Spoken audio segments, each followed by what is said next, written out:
"Why won't you talk to me?" I asked. "I've decided not to talk to people I don't know," was his blunt reply. "I get it. I'll leave." Living with my husband's parents was already tough. They ignored me completely. I expected some coldness from my mother-in-law, but never thought my father-in-law would act the same. It all changed when my sister-in-law, who wasn't fond of me, moved back. Suddenly, our peaceful life was flipped upside down. "Don't regret it, okay?" I remember thinking defiantly. "You think I'll regret leaving? Think again, meanie." With that, I packed my bags and left my in-laws' house. Just 3 days after I moved out, chaos erupted there. I met my husband at work.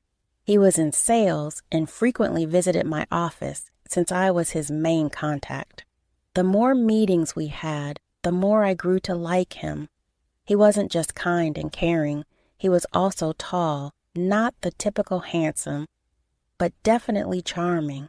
He was popular, but for some reason, he took a special interest in me and we started dating. During our conversations, he shared that he had a normal upbringing with parents and a sister. In contrast, I lost my parents young and grew up in an orphanage. It was tough, but I opened up to him about it. "That sounds tough, but don't worry, I'm always here for you," he assured me. It wasn't long before he proposed. He was eager for our relationship to lead to marriage and quickly introduced me to his family. I was nervous about telling his parents about my upbringing, but they listened attentively and reassured me that it wouldn't impact our marriage. It was comforting when they said my background didn't matter and welcomed me as their daughter-in-law. However, my sister-in-law was shocked. "You grew up in an orphanage?" she blurted out, which made my husband scold her. Looking back, she probably disliked me from the start. Before we got married, my husband and I discussed living with his parents. We considered it seriously, but I decided to keep my job. My career was progressing well, and I had just taken on more responsibilities at work. We discussed it and agreed that he would move alone after our wedding. I wanted to enjoy being newlyweds for a while, and even considered visiting him on long weekends for a mini vacation together. Moving in with my in-laws right after getting married felt overwhelming, but for my husband, it probably made him feel more at ease, possibly easing his mom's worries too. Since I had lost my parents when I was young, I had always yearned for a family, so the idea of living with his parents wasn't completely undesirable. Besides, they had always been kind to me, and over time I grew to like them. Balancing work and my role as a daughter-in-law was tough, but having a family made me feel happy and complete. Then, one day, my father-in-law approached me with a request that hinted at trouble brewing in our seemingly happy household. It happened while my usually anxious mother-in-law, who often bossed my father-in-law around, was out shopping. I was planning to clean on my day off when he asked to speak with me privately. "What's up?" I asked, curious. "Well, I don't want my wife to find out, but I need to take some time off work," he confessed, looking distressed. I was surprised. He explained that he had been struggling at work and his health was suffering. He didn't want to upset my mother-in-law, who, despite her good intentions, often became overly anxious and critical. She had noticed his recent weight loss, but instead of showing concern, she criticized him for taking sick days, accusing him of hindering his career progression. Seeing his condition worsen, he had secretly started taking time off to visit the hospital. He feared that if he suggested a break openly, it would anger my mother-in-law, especially since they depended on the extra income from his overtime. If he told my husband, it might inadvertently reach her ears. So, he turned to me, asking if I could help with the bills during his time off. Hearing that hurt. I wanted to support him, given how warmly they had accepted me despite my background, I thought to myself. So, I agreed. Okay, I'll send you money every month. Use it for whatever you need. I'm really sorry you're going through this, but try to get better soon. After that, my father-in-law pretended to go to work while I secretly transferred money to his account for his expenses. My mother-in-law rarely checked the bank statements, so she didn't notice. He used this time to visit a mental health clinic and take walks in the mountains, which seemed to help him recover. He was getting better, and I thought he might return to work soon. But then, unexpectedly, after a fight with her husband, my sister-in-law moved back in with us. "There's nothing like being back home," she exclaimed, visibly stressed from her marital issues. "I thought I'd lose my mind if I stayed with that stupid husband of mine. I'll be here for a while. Can you make meals for me too?" From the start, I knew my sister-in-law didn't like me. During our first family gathering, my husband had to step in when she made snide remarks. Now, with her back, I sensed more challenges ahead, but I was determined to maintain peace in the family. We talked it over and decided that he would move in alone after our wedding. I wanted to savor our early days as newlyweds, and I even planned to visit him on long weekends for little getaways. The thought of moving in with my in-laws right after marrying felt overwhelming, though my husband seemed more at ease with the idea. He probably hoped it would alleviate his mom's concerns. Since I lost my parents young, I've always longed for a sense of family. Living with my in-laws wasn't entirely unwelcome. They had been kind, and I had grown fond of them. Balancing work and my duties as a daughter-in-law was challenging, but having a family made me feel fulfilled and content. However, an unexpected request from my father-in-law soon signaled trouble in our harmonious household. It was on a day my usually tense and commanding mother-in-law was out shopping.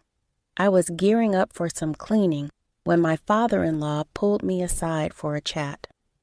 "I need to take some time off work," he whispered, hoping to keep it from my mother-in-law. He shared how workplace stress and deteriorating health were forcing his hand. Observing their dynamics, I saw how my mother-in-law's anxieties led her to frequently lash out, and my father-in-law, growing increasingly frail, tiptoed around her to keep the peace. Previously, when he'd taken a sick day, she'd scolded him, concerned more with appearances and promotions than his well-being. Despite his struggles, he pressed on, secretly taking time off for medical visits. He feared my mother-in-law's reaction to a formal break from work and the financial implications of losing overtime pay. Reluctantly, he turned to me, not wanting to risk involving my husband, who might inadvertently tell my mother-in-law. Moved by his plight and grateful for the acceptance his family had shown me, I agreed to support him. "I'll help with the bills," I assured him. Gratefully, he thanked me, and we devised a plan for me to discreetly send money to cover his expenses while he sought treatment. This arrangement continued with my father-in-law feigning his routine work days while actually attending therapy and finding solace in nature walks. Over time, his health improved visibly.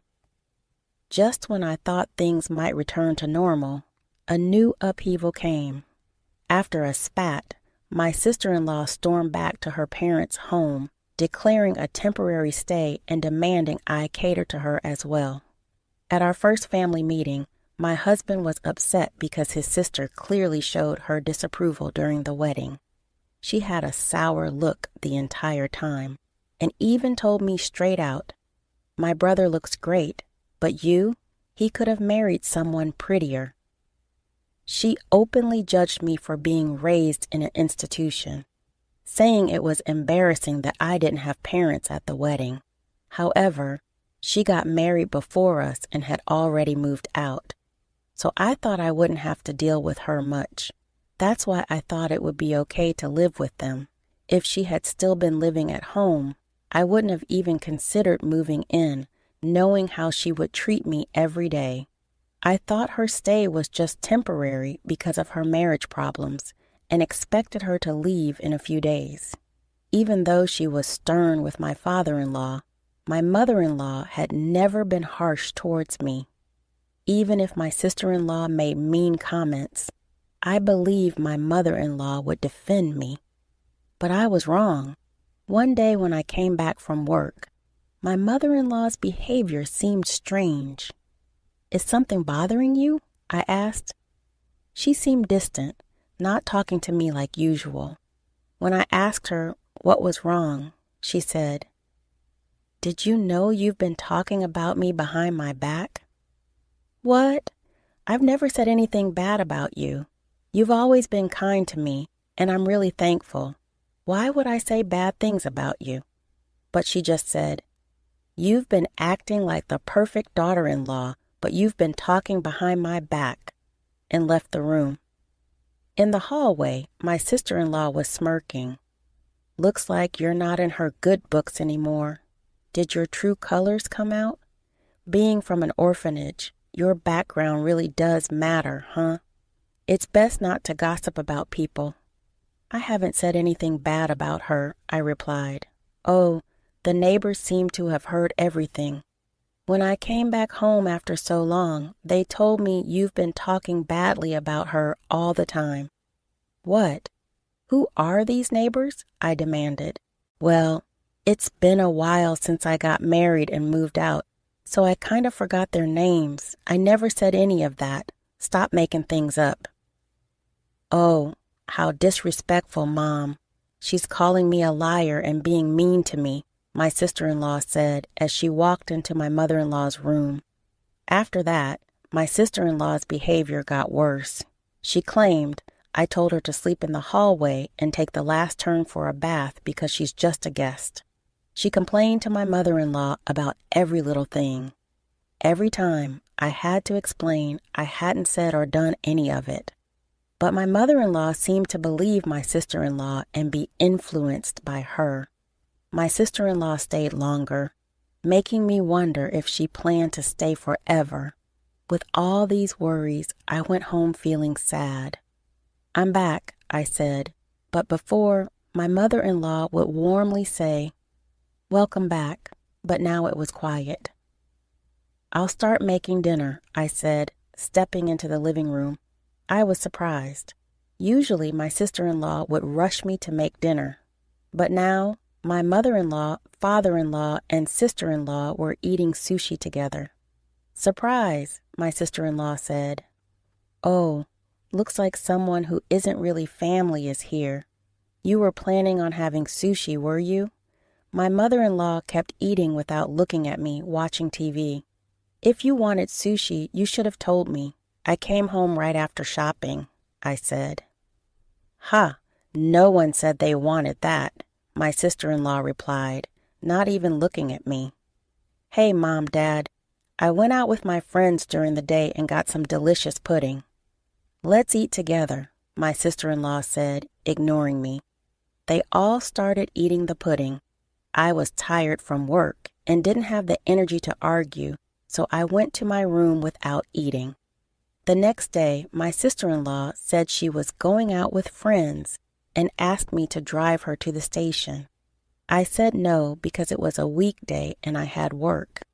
Even if we were going in the same direction, it was a different route, and she wanted to leave around noon. "Just take the day off, it's fine. Your cute little sis-in-law just wants a ride. She hasn't had a chance to relax since she got married, right? Can't you be a bit nicer to her now?" she said. "With all due respect, didn't you go out with friends last night after getting a late call? It seems like you've been going out almost every day since you came home. I have work. Please take the bus or train." My mother-in-law and sister-in-law were talking quietly, but I was done and left for work. However, that night, the event that made me decide to leave this house happened. I got delayed at work, and came home after buying groceries, expecting to face some criticism. It was raining heavily when I left the office, and I got soaked just getting in and out of the car. I wondered what nasty surprise was waiting for me tonight. But when I got home, they were all eating takeout again, just like the day before. No hello, acting like they didn't see me, but I was used to it. I looked out into the courtyard from the hallway and saw something in the middle of the garden. Looking closer, I saw it was my stuff. My designer bag that I bought with my first paycheck, shoes that were a birthday gift from my husband, and even my work computer all wet. I was shocked, and my sister-in-law said with a smirk, "Having the strangers' things in the house grosses me out, so I threw them out. Flaunting a designer bag like that, how arrogant of you." Neither of my in-laws said anything about her terrible behavior. Why didn't you stop her? Have I done something to you?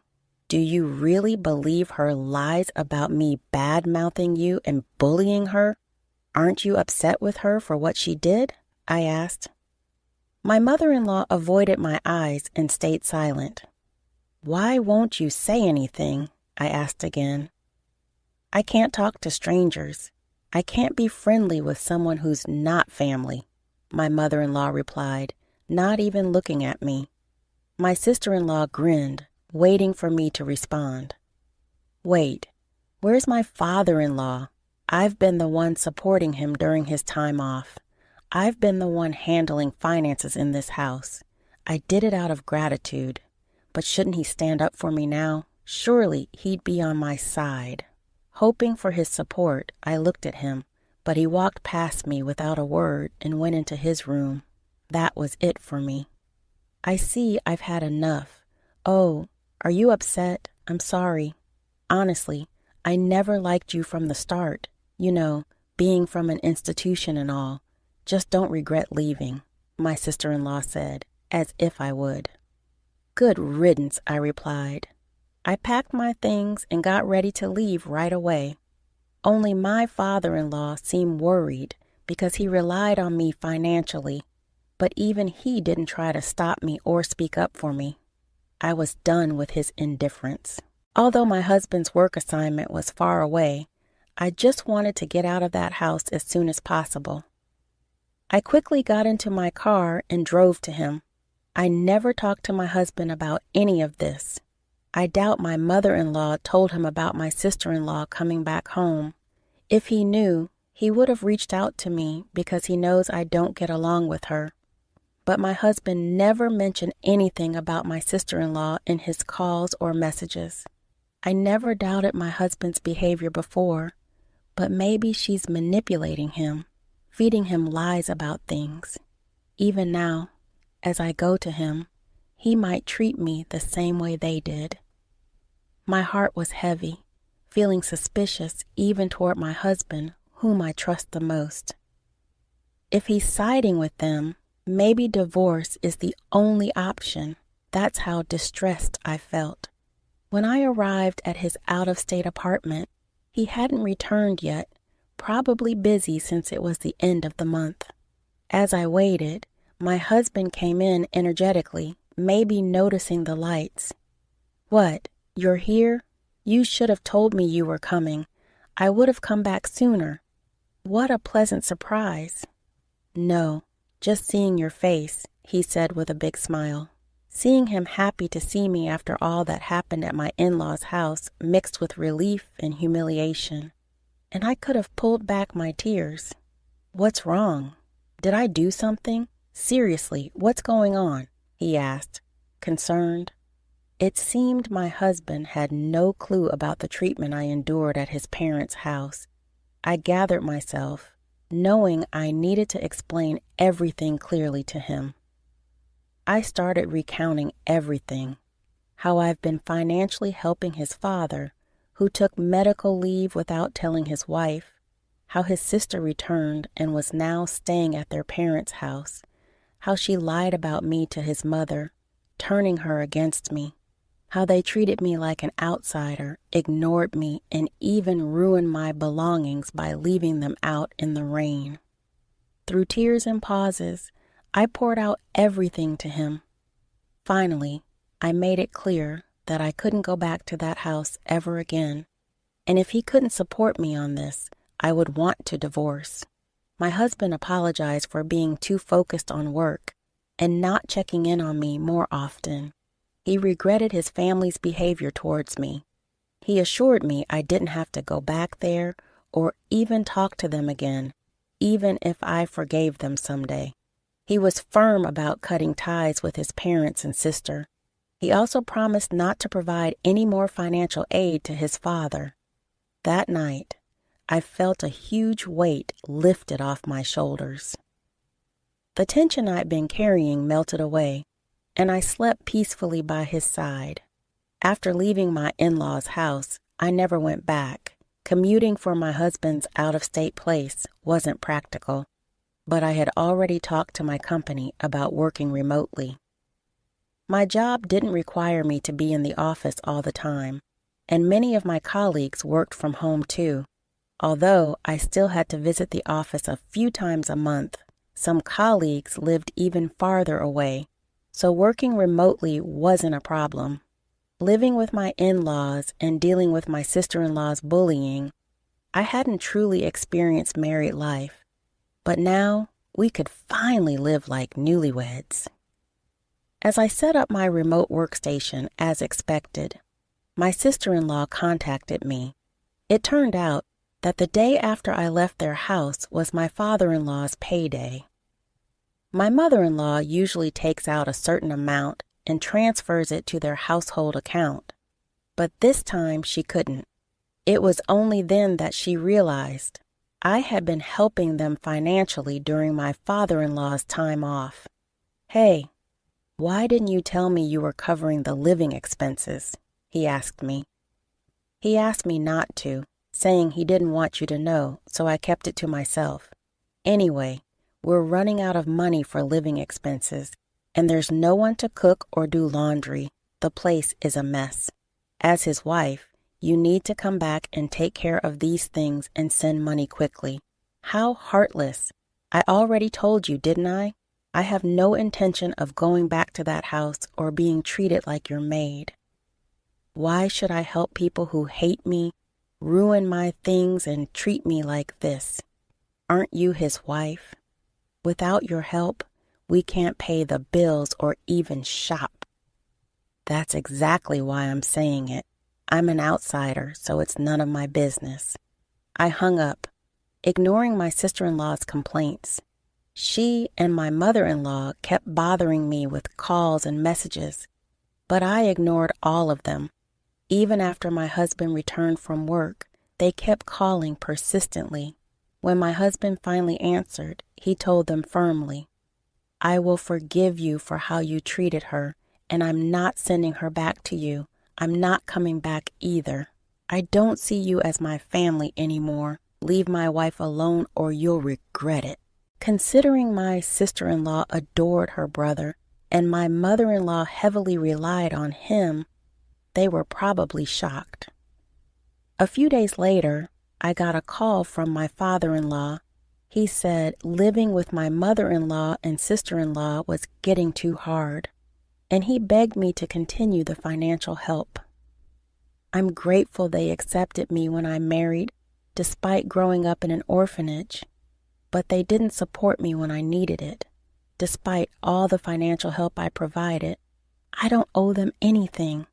Why should I help those who join others in ignoring me? I'll never assist you again. And with that, I ended the call. Later on, my persistent mother-in-law and sister-in-law shamelessly showed up at my workplace. Since I was already working remotely and had a bad feeling about them, I had informed my company about the situation. Security was alerted right away. They caused a scene, demanding that the company make me send money back home. When my husband heard about it, he said, "Report them to the police." My colleagues were supportive, saying, "I can't believe you had to live with those people." Focus on your remote work with your husband. As for my in-laws, my father-in-law's health declined under the pressure from my mother-in-law and sister-in-law, and he eventually quit his job. My sister-in-law tried to return to her husband's family, but he refused to take her back. The town quickly learned about her drama at my workplace, causing an uproar at her in-laws' place. The real reason for their fight was her affair, and this incident added to their problems, leading to an immediate decision to divorce. Left without a home, my in-laws and sister-in-law moved to a cheap apartment, managing with part-time jobs. As for my husband and me, we were finally enjoying peaceful days, feeling mentally and physically fulfilled. Recently, we found out we're expecting a child, and we couldn't be happier. We're eagerly awaiting the day we meet our baby, cherishing